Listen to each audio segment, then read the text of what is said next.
Okay, so for my Friday night movie recommendation this week, I'm going to recommend from 1932 Todd Browning's Freaks.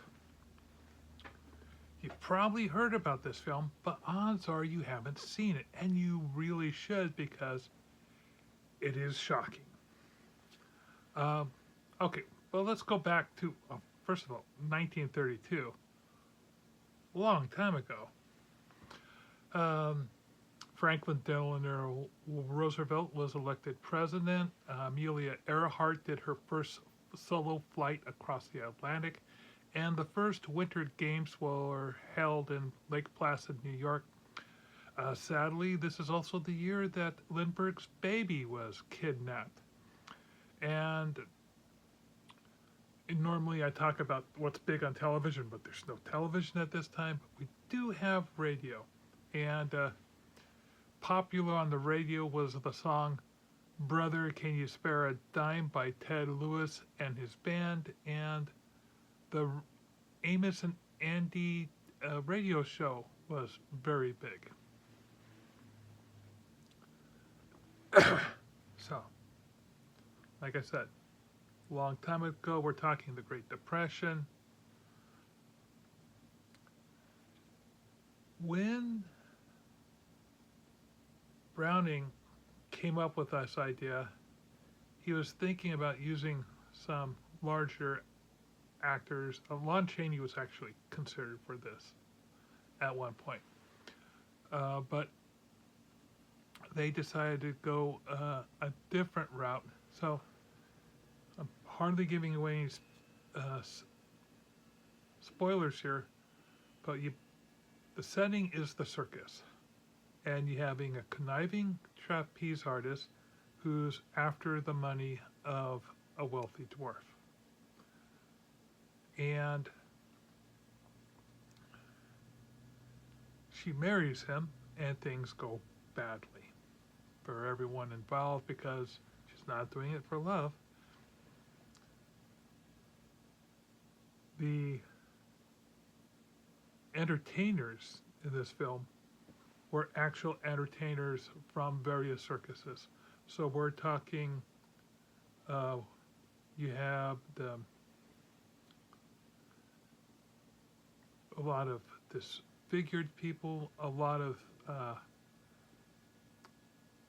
you got your bearded lady, you have your various pinheads, you have,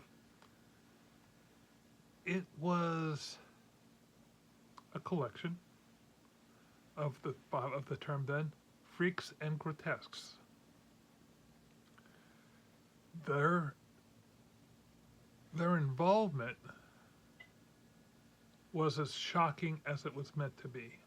People were, I think people were just not ready to see people who were so radically different from themselves and so very human at the same time. People, the it, the sh- people just didn't want to accept the fact that such people were human, or that this could have been them, or that compassion at all times, or the equality among people, or you know, disability um, wasn't even really considered a thing back then.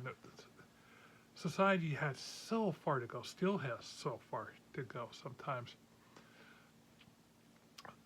To say that this film did not do well at the theaters back then was an understatement. People were just taken really aback. Now,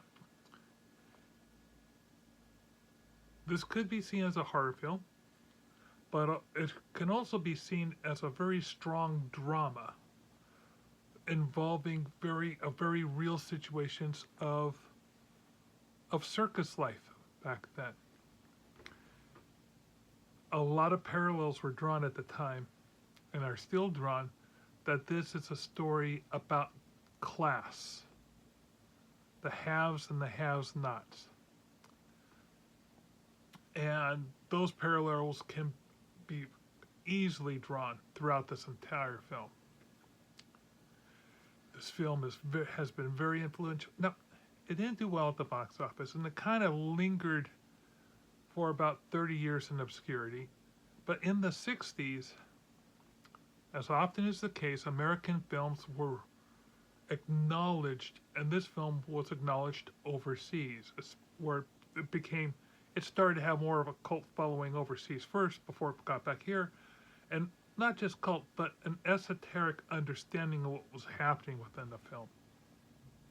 And it was reshown at Cannes, and that did a lot to bring it back into the public light. There are key moments in this film which are, people know the phrases. If they haven't seen the scene, they know the phrases, or they know the situation, they know the tone, just because it's been absorbed into our culture so much. I highly recommend you give it a viewing. For some of you, it will not be an easy viewing.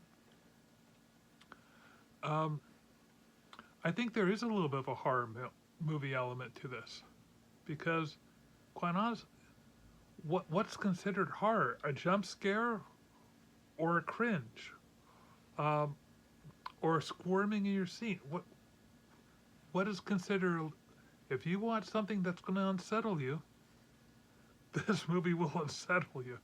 So, I highly recommend at some point that you give a viewing to Todd Browning's Freaks from 1932. If you are looking to know where you can see it, guess what? You can see this on Canopy. That's Canopy spelled with a K. Canopy is provided by universities and libraries. All you need is a library card and a zip code, and you can watch thousands of movies and television shows. Like anything that's being licensed, things come on, things go away.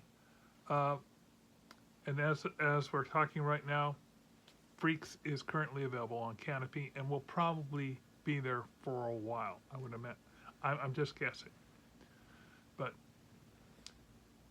I'm sure everybody out there is capable of doing a Google search to find out where it's streaming. But I recommend that you check it out on Canopy.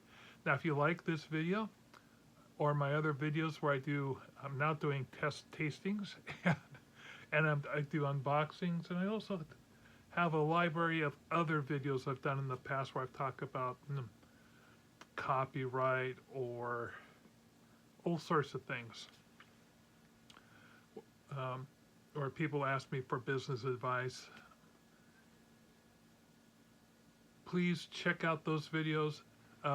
Follow my channel. I'd appreciate that, and give me a like. And I'll see you later. Thank you so much.